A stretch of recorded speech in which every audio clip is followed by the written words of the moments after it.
Hoping all is well. This is Empress Zarya coming to you live and direct from the Trenchtown Culture Yard in Trenchtown, Jamaica. I am greeting you in the name of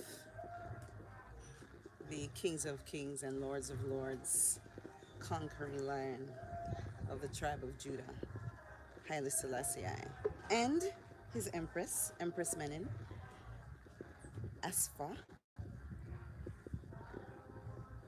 which he coronated along with himself. And so I just wanted to greet you all right and share something with you. Um, Friday is open mic at Trenchtown, and I think it is more for me first and then for everyone else. And I say that because when you're in healing mode, um, it's good to start with self. And I am still in recovery after the hurricane that swept across our nation, and many people still are right now on the island. I believe I read somewhere that I don't know, 95% of the island now has power again. Um, so there is still a lot going on in Jamaica right now as it pertains to Hurricane Melissa and the damage that she did on the island. Anyway, on Fridays we have open mic, and wherein everybody can come in and just jump on the mic and sing or do a poem or something. And today is Friday and it's open mic, and I was making an observation that I thought I would share in terms of my experience here in Trenchtown. It's my Trenchtown experience, or what Stoneman would call the single bed experience in Trenchtown, that Bob Marley sings about. Um, I've sort of been transplanted into this community, and as such, I have a very interesting perspective because I'm living amongst um, the residents of Trenchtown who have been here for um, not for, but through some very interesting um, historical intersections in Black history. I mean, I'm going through some documents and coming across pictures of people like Leonard Howell, and Leonard Howell and Marcus Garvey, and it's just like a lot of these things are greetings, hi. I'm posting, and I'm getting used to the live thing, so forgive my poor etiquette. I should be engaging with you all. I see you, SB Frosty, and Fun and Cool Edits, girl. um, Thank you for jumping on my live. But anyway, I was just sharing that my experience here in Trenchtown from a outsider's perspective, and I'm making some very interesting observations that I'd like to share. And on Fridays in Trenchtown is open mic, so that will be my day to sort of share a summary of what has been happening here during my Trenchtown experience in Trenchtown, Jamaica. Yes, at the birthplace of reggae music, and of course, it's happening at a time, an interesting intersection again in history. There is, of course, Reggae Month going on, and so from my perspective, what's kind of surreal to me is that um, the I'm encountering people who will be written into history because of their the roles that they have played here in Trenchtown, and people who knew and engaged with Bob Marley and Peter Tosh and Bunny Wailer, and sometimes they're the Marleys, you know they pass through here, right? So I am in close proximity to history, and I'm able to relate to some degree to what Bob Marley and Peter Tosh and them were singing about as it relates to um, how Rastafarians were treated during that time, and even how people in Trenchtown are still being treated today. Experiences that I've never had, but I'm still a person of color. My experience is different from the people from Trenchtown, you know. But what I'd like to highlight, most importantly, is the resiliency of the people, the things I'm learning from just being in their space and from them. There's a very interesting economy that exists here that was forced because they're sort of ostracized. And the dynamic of that I'd like to share during my open mic Fridays.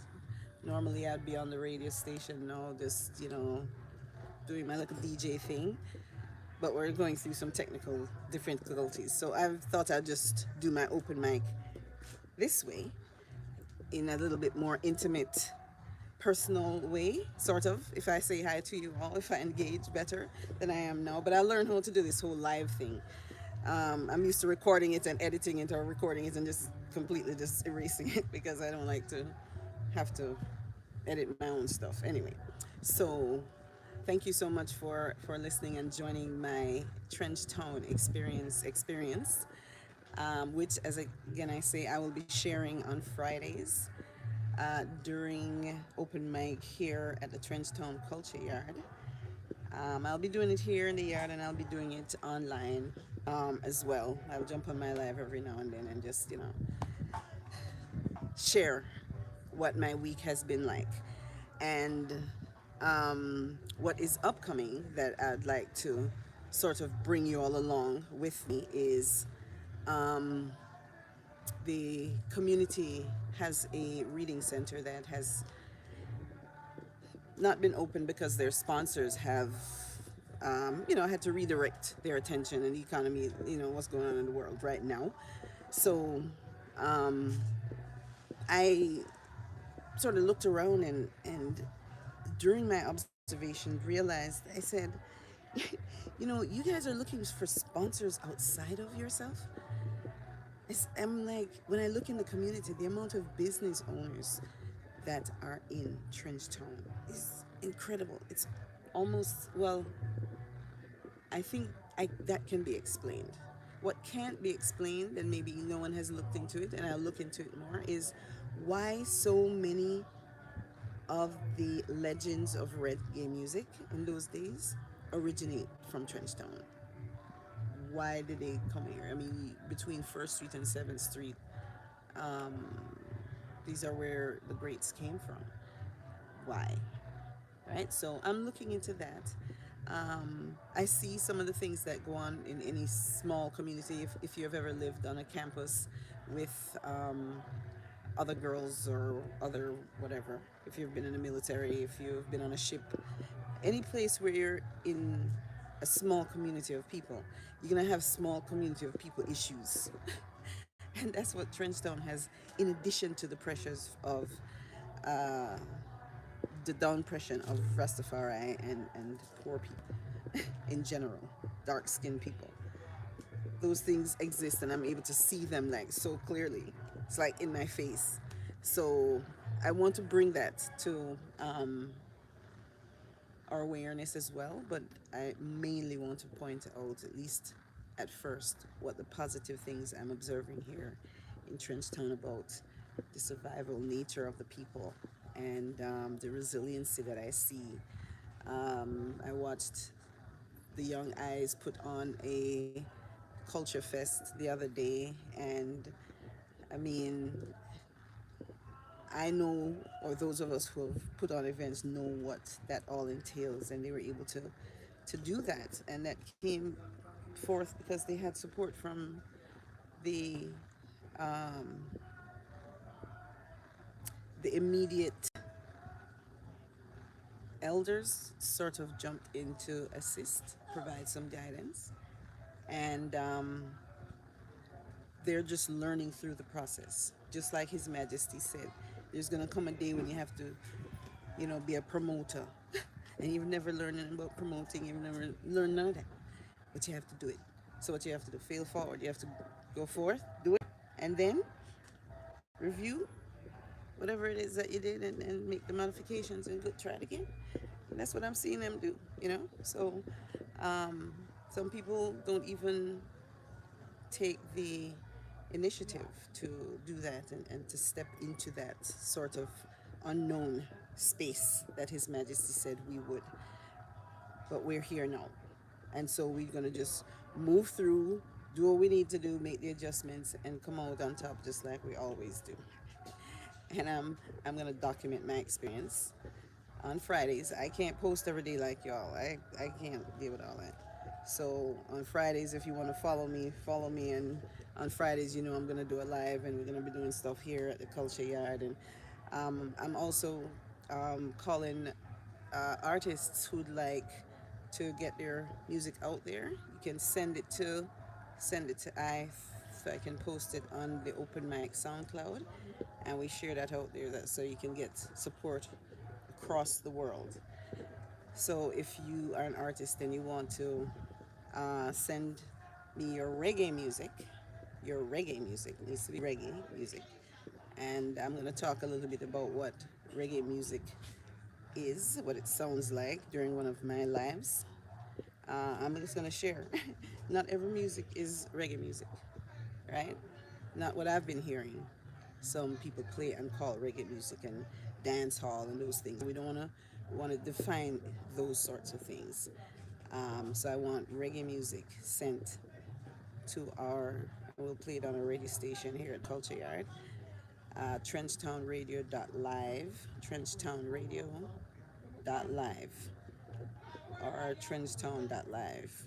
Any of those will get you to the site, upload your music, and we'll put it on SoundCloud, and others can jump on, and if they like your stuff, then they can buy it directly from you. Make your money that way.